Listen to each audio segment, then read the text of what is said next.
Jim Jordan is demanding answers from Alphabet, the parent company of YouTube, about their changes to their firearms policies. So let's go ahead and talk about it.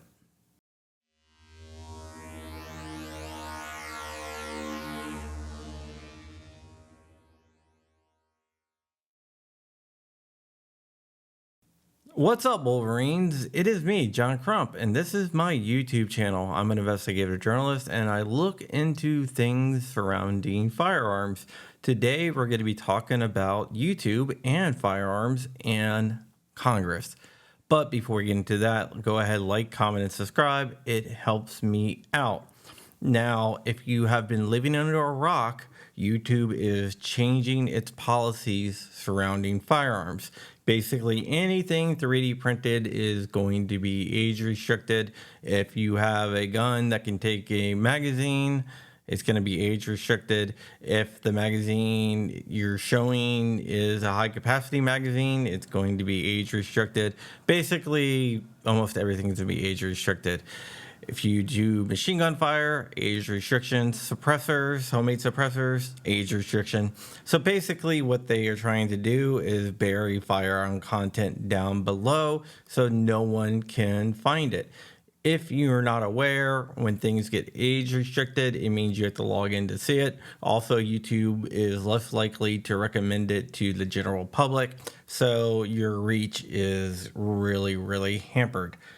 Alphabet, which is the parent company of YouTube, can do whatever the hell they want. They are a private company, so they can do whatever they want. I'm not saying that they can't. But Jim Jordan, who is a congressman, wants to know why they changed their policies. Specifically, he wants to know what type of communications they had with outside organizations or entities. Now, if they had communications from like the White House or DOJ or ATF or any government agency, that might cross the line of government interference. And we all know that the government is not supposed to interfere with our freedom of speech. So if, let's say, the ATF or the White House asked YouTube to change their policy surrounding firearms to age restrict those videos or even to take them down, that could be a major problem because that could be crossing the line. We do know some senators and congressmen have asked YouTube to pull these videos or to age restrict them. And if YouTube did that, because of those letters, it could be that those Congress critters are affecting our freedom of speech, because the government is not supposed to get into censoring our speech. But over the past few years, we have seen that exactly happen. If you look where the FBI sent Facebook warnings about the Hunter Biden laptop and other situations like that, we can see the government interfering with freedom of the press. And we know that happened because Mark Zuckerberg on the Joe Rogan show actually said it did. Plus, the Twitter files shows us exactly how much influence these government agencies have with platforms censoring us. We need to shine a light on every instance that happened.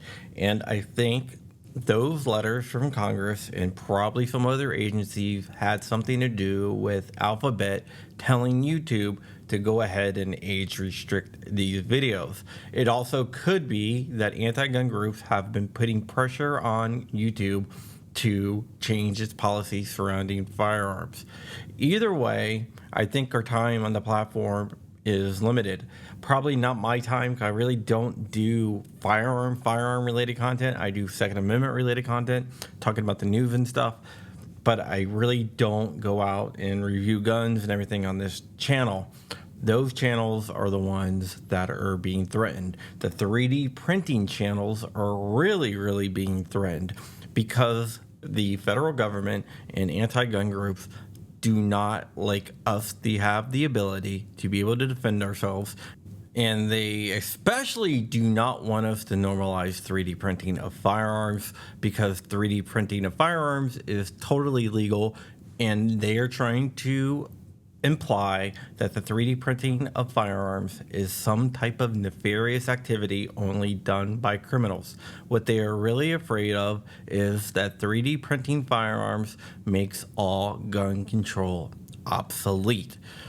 Do I think YouTube will turn over the documentation? I absolutely think that they will. When Congress asks for something, they usually get it, unless it deals with Merrick Garland and he just ignores them and basically knows that he will not be prosecuted for contempt of Congress. But YouTube does not have the same luxury. And I think that they will turn over documentation, and I think it's going to shed light on the new policies, the reasons why they changed their policies, and who pressured them to do it, and why they gave in. We'll have to wait and see what comes out, but I believe that we will get this documentation sooner than later. YouTube is afraid of Congress. Congress can do antitrust stuff and everything else, and they do not want to piss off those people, so they usually give in to the demands of Congress. That is one thing about the federal government. They have a lot of power over businesses. That is why if a congressman or some type of agency tells you to censor something, companies usually do, even though that's a violation of the First Amendment, because the government is not supposed to get involved in freedom of speech, yet we see it happening over and over and over again. Until we see what